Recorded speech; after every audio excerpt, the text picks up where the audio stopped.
Senhor presidente, se me permite, por favor. Eu queria iniciar meu posicionamento cumprimentando aqui aos deputados, aqui nessa sessão, as deputadas, e aí iniciar meu discurso dizendo que os grandes projetos, vou traçar um paralelo do Espírito Santo, deputado Mauro Benevides, começaram com a expansão da Vale do Rio Doce, seguido depois pela Aracruz Celulose, hoje Fibria, Samarco e a CST atual, ArcelorMittal. O Estado do Espírito Santo marcou definitivamente a sua inserção na era industrial e da economia globalizada. O Espírito Santo já é hoje o segundo produtor de petróleo e gás do Brasil, e suas reservas gigantes ocupam o segundo lugar no ranking nacional. É incontestável a importância socioeconômica das grandes empresas, mas é importante registrar que a economia capixaba não gravita apenas em torno do setor minero-siderúrgico, papel e celulose, petróleo e gás. Ela é altamente diversificada e esse aspecto é da maior relevância, pois num quadro de adversidade em um setor, outros irão garantir a estabilidade econômica. Além disso, são esses que geram mais de 2 milhões de empregos no Estado do Espírito Santo. O nosso Estado ocupa o 7º lugar no ranking dos Estados exportadores, o 8º dos importadores, e responde por quase 30% do volume nacional de cargas do comércio exterior. A construção civil do Estado do Espírito Santo atraiu as maiores empresas brasileiras do setor e cresceu 294% nos últimos 5 anos. Emprega mais de 70 mil pessoas, senhor presidente. No agronegócio, o Estado é um grande exportador de celulose, o maior exportador de mamão-papaya, gengibre e o maior produtor de café Conilon do Brasil. Se fosse um país, nós seríamos o segundo produtor mundial, perdendo apenas para o Vietnã. É o segundo maior produtor de pimenta do reino, de coco, além de se destacar na produção de cacau e de goiaba. A cadeia produtiva do setor de madeiras e móveis emprega mais de 36 mil pessoas, ocupa a 6ª posição entre os polos moveleiros do Brasil, de alta tecnologia e é determinante para a grande produtividade das florestas plantadas.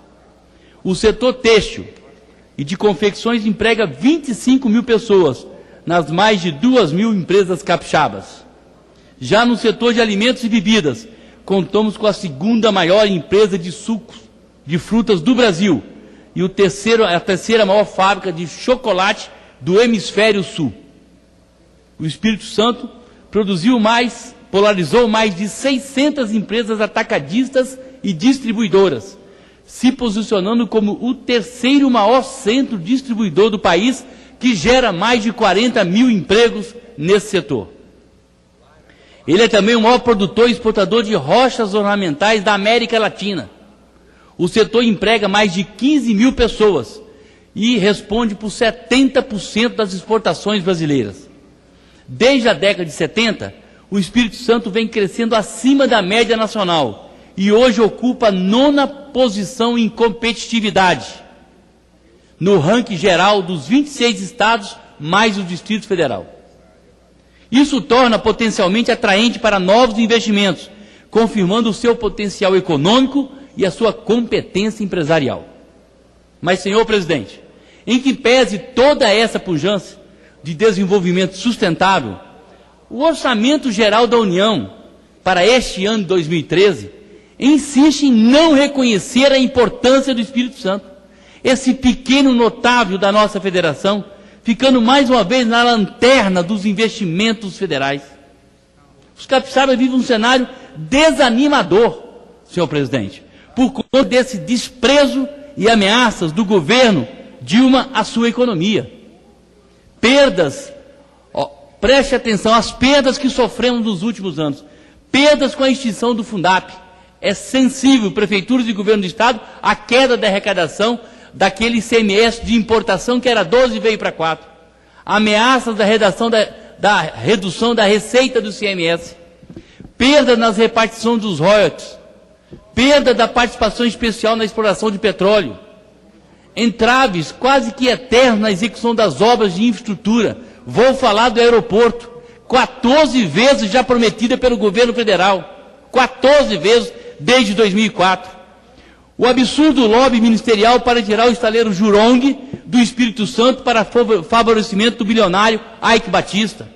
Com tudo isso, o Estado terá apenas 2,8 bilhões no orçamento da União para este ano, com previsão para as obras da Quarta Ponte, modernização do sistema portuário, rodovias federais, terminal de gás e de petróleo, entre outros. O problema é que não há garantias mínimas de não contingenciamento do orçamento. Ocorre que boa parte dessas verbas, inclusive do PAC, acabam contingenciadas. O governo superestima ações e receitas e acaba não cumprindo o que é prometido. Você me permite, novo deputado Gondago? Com certeza, senhor presidente. Acompanhei atentamente o pronunciamento de Vossa Excelência, sobretudo no enunciado de tudo aquilo que o Estado de Vossa Excelência potencializa em vários e destacados setores da atividade produtiva brasileira. Agora, Vossa Excelência dá um enfoque mostrando comparativamente o que significa o potencial do Espírito Santo e o atendimento pela União daquilo que seria devido à unidade federada que Vossa Excelência tão dignamente representa nesta casa. O orçamento consiga por esse discurso.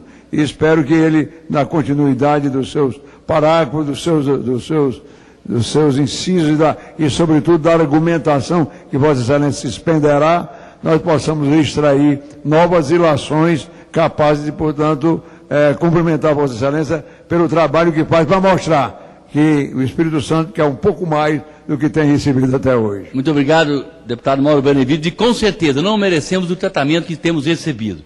Só para dar um exemplo, nós somos o 19º na posição entre os 26 estados e o Distrito Federal, dividindo a liderança dessa segundona ou até terceirona de investimentos federais com o Piauí, o Amapá, Rondônia, Amazonas, Acre, Mato Grosso do Sul, Roraima e Tocantins.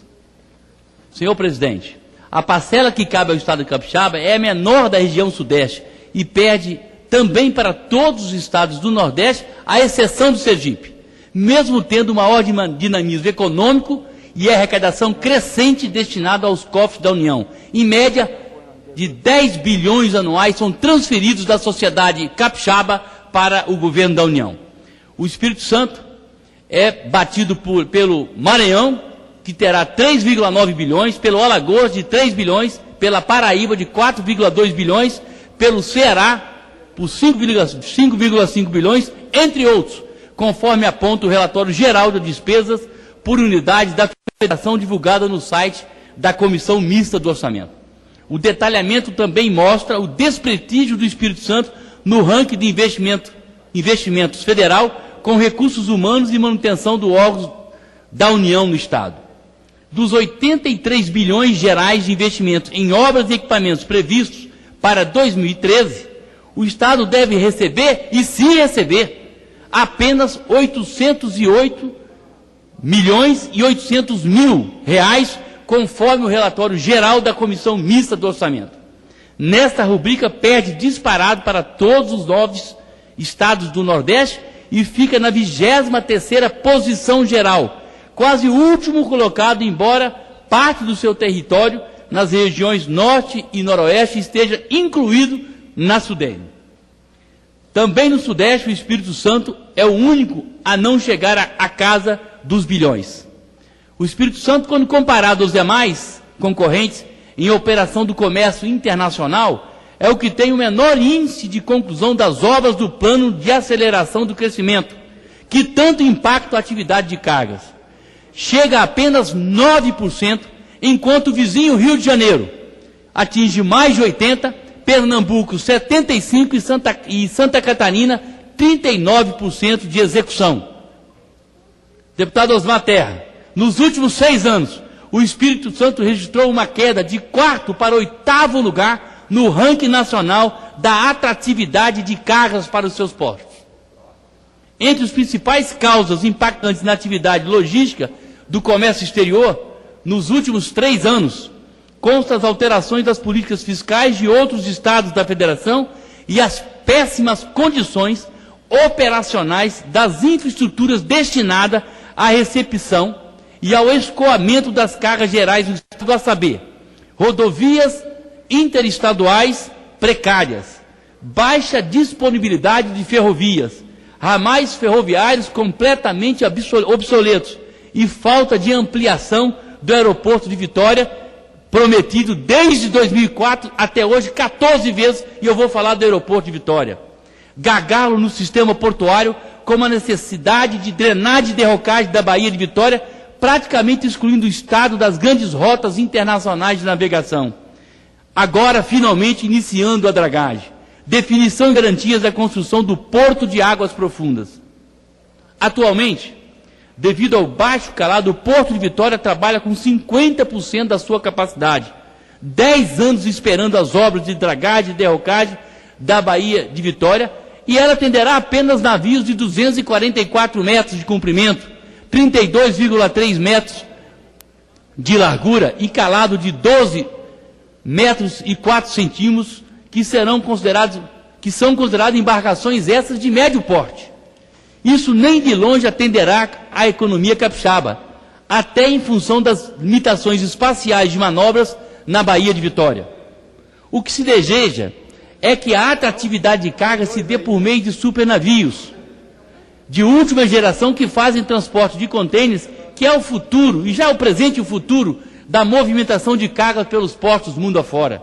Por isso, a nossa luta é por construção de terminais portuários de águas profundas para o Espírito Santo ficar sintonizado com a excelência no transporte marítimo internacional, fortalecendo a nossa vocação para o comércio exterior. E depois vem a ministra de Relações Institucionais, Ideli Salvati, em recente visita, deputado Bruno, ao Espírito Santo, falar em retirar, entre aspas, as cabeças de burros enterradas no solo espírito santense.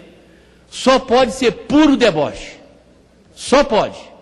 Ora, senhora ministra, quem enterrou tais cabeças foram os governos do seu próprio partido ao longo dos 10 anos. As promessas do governo petista sobre investimentos em infraestrutura são feitas de forma espalhafatosa e mais parecem lançamentos pré-eleitorais. Só nos primeiros 4 meses desse ano, além da ministra Ideli, o Espírito Santo recebeu a visita de meia dúzia de ministros. Na maioria das vezes, só reiteravam novas promessas. O último deles, que passou por lá, Moreira Franco, da Secretaria de Aviação Civil, andou anunciando que agora será tirado a pedra no sapato do aeroporto de Vitória, considerado pela Infraero o pior das capitais. Só tem um detalhe: as garantias do governo federal de que haveria a retomada do novo aeroporto já não é novidade. Já não é nenhuma novidade para o povo capixaba. Essa é a 14ª vez. A 14ª vez está aqui na tribuna do dia 27 de abril. União promete obras pela 14ª vez. De 2004, passando por 2005, 6, 7, 8, 9, 10, 11, 12, todas as vezes, do ex-presidente Lula, a todos que vão lá, prometem aquela obra que está paralisada por interveniência do Tribunal de Contas da União, por superfaturamento, principalmente da infraestrutura daquele aeroporto. Pois bem, esse aeroporto, já vou permiti-lo, esse aeroporto, que tem capacidade para 515 mil pessoas, está transportando quase 2 milhões de pessoas por ano e continua o mesmo aeroporto. Concedo-lhe a parte. Com prazer, deputado Bruno. Senhoras e senhores, senhor presidente, senhoras deputadas, senhores deputados, ao Brasil que nos ouve, eu ouvi de Vossa Excelência, desse deputado que fala hoje ao Brasil, algo, deputado Exalci, que resume a percepção que a população começa a ter do atual governo. Governo do anúncio. Eu vi isso do próprio deputado César Conago.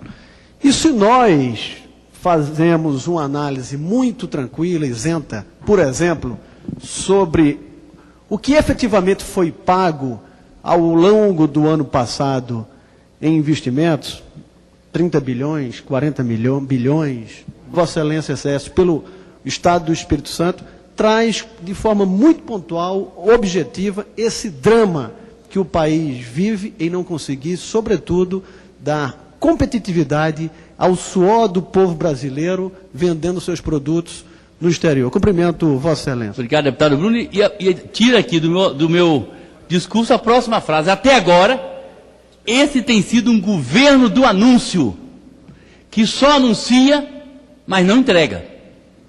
E aí, o problema do orçamento da União é que ele é uma peça meramente autorizativa, artificial e fictícia. Se coloca no orçamento, não se cumpre e fica tudo do jeito que estava. Às vezes piorando, porque o sucateamento e a nossa defasagem na área de infraestrutura chega a 500 bilhões e depois de 10 anos, a medida provisória no qual o PSDB, com aperfeiçoamento, entende que ela é um avanço, levam 10 anos para fazer uma privatização envergonhada dos portos brasileiros. E aí, senhor presidente, é preciso que, se a União fosse obrigada a cumprir o que está no orçamento, tanto o Executivo como o Legislativo agindo com mais responsabilidade. É por isso que somos favoráveis à proposta do orçamento impositivo na forma da PEC 565/2006 do Senado. A Comissão de Justiça e Cidadania da Câmara aprovou a admissibilidade da PEC apensadas que prevê a execução obrigatória do orçamento da União. Entre as propostas que tramitam em conjunto, algumas proíbem o contingenciamento pelo Executivo de recursos relativos a emendas individuais dos parlamentares ao orçamento. A princípio, concordamos, mas achamos que não é o foco principal, até porque é preciso ter mais transparência na questão das emendas parlamentares individuais, com o objetivo de impedir situações conhecidas de desvio de recursos públicos amplamente denunciados por órgãos de controle e a imprensa. A PEC principal 565, no entanto, trata do orçamento como um todo. Esse texto altera prazos de análise da lei orçamentária pelo Congresso e determina sua apreciação pela Câmara e pelo Senado separadamente, extinguindo a Comissão Mista de Orçamento, além de tornar obrigatória a execução da lei aprovada. Se for impositivo, o orçamento deverá ser executado exatamente como aprovado pelo Congresso. Atualmente, o governo federal executa as despesas de forma discricionária, não obrigatórias, o que considera conveniente, e muitas emendas apresentadas, mesmo as coletivas de bancada, não são implementadas. Quem sofre com esse descaso do Executivo são os estados e os municípios. A proposta esteve na pauta da comissão por diversas vezes e foi defendida pelo presidente da Câmara atual, Henrique Alves, que foi pessoalmente pedir pela sua votação para, pelo menos, se garantir as emendas parlamentares. Mas, como já dissemos anteriormente, é preciso avançar para valer de verdade, aprovando medida que alcance todo o orçamento da União. Hoje predomina um completo desrespeito ao trabalho realizado pela Comissão de Orçamento ao longo de um ano. O orçamento, que é muito debatido, transforma-se, como já disse, numa peça puramente fictícia. As emendas se transformam apenas em número no papel, porque sequer são respeitadas. Emendas individuais e coletivas representam menos de 1% do orçamento. Se tivéssemos um governo competente e que de fato privilegiasse o planejamento e a gestão, não teria o senhor presidente dificuldade de fazer cumprir o orçamento, sem maquiagem das contas públicas para propagar falsos investimentos, prejudicando o país sem manter o equilíbrio econômico e a promoção do crescimento nacional. Quem anda só atrás de popularidade não governa. Essa frase já alertava o ex-presidente Fernando Henrique, e o que assistimos nesse momento da volta da inflação, combinada com a carga tributária insustentável e a falta de um plano de desenvolvimento regional exequível, e a desindustrialização do país, é a presidente Dilma largando de lado a governabilidade e de forma antecipando o processo eleitoral do próximo ano ao lado do seu tutor e dos seus ministros. E nesse contexto, temos que falar na falta de coragem, até mesmo de patriotismo do governo e também desta Casa Nacional, ao não colocar na ordem do dia a prioridade para repensar o Pacto Federativo Brasileiro. O senador Aécio Neves acertou em cheio em recente artigo publicado na Folha de São Paulo sob o título Causa Federativa, no qual tece considerações a respeito da urgente reestruturação do federalismo no país. Temas aparentemente tão distantes como a mudança da legislação do ICMS, a revisão do Fundo de Participação dos Estados, a renegociação da dívida dos Estados com a União, a partir dos royalties ou o novo marco sobre a exploração mineral, pode impactar profundamente a vida dos brasileiros, embora nem todo mundo se dê conta, assinala o senador. Entre sai ano, o Congresso e o governo não enfrentam a questão de se aprovar uma nova ordem nas relações do federalismo. A predatória concentração de recursos em poder da União está decretando a situação falimentar de estados e municípios, que perde a receita a cada fatiamento tributário orquestrado pelo governo, em contraposição às políticas públicas que são obrigados a assumir nas diversas áreas, como na educação, na saúde, como exemplo. São dados incontestáveis dessa perversa distorção. Apesar do governo central, deputado Exalci, reter grande parte do que é arrecadado no país, a União responde apenas por 13% das despesas com segurança. Nos transportes, 63% são recursos estaduais e municipais. Na educação, representam 24% contra 76% dos estados e municípios. Na saúde, a participação federal nos gastos públicos está em queda livre. Estados e municípios se responsabilizam por 64%, enquanto a União aloca apenas 36%. Nesse caso, um exemplo cristalino se dá por conta da regulamentação da emenda 29, que fixou percentuais mínimos de investimentos na saúde. Foi engodo porque retirou a essência da lei, que estabelecia a meta mínima de investimentos de 10% da União para o setor, dispondo apenas sobre os percentuais para quem já cumpria a sua tarefa, que são estados com 12% e municípios com 15%.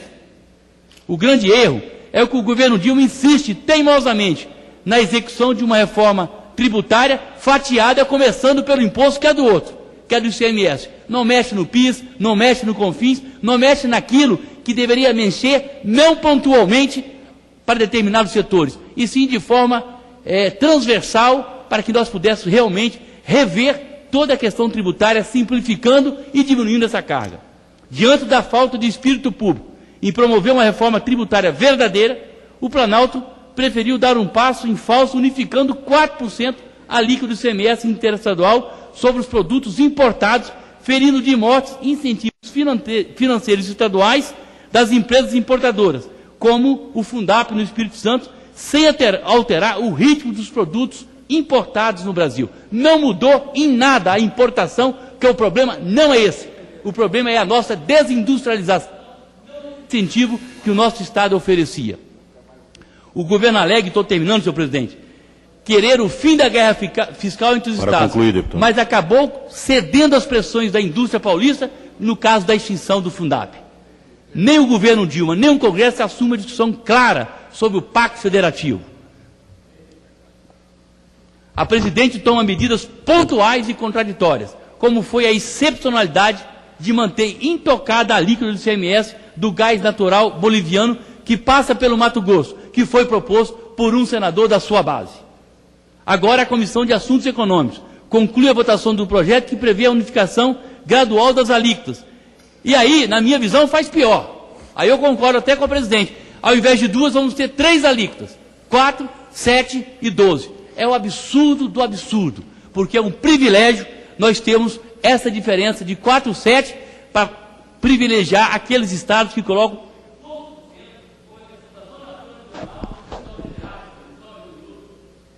por favor, e deixa os outros estados em grande diferença. Por isso, senhor presidente, eu quero dizer por último, que o Espírito Santo ficou 300 anos à deriva do desenvolvimento brasileiro, pois a expansão econômica só começou de fato na década de 70.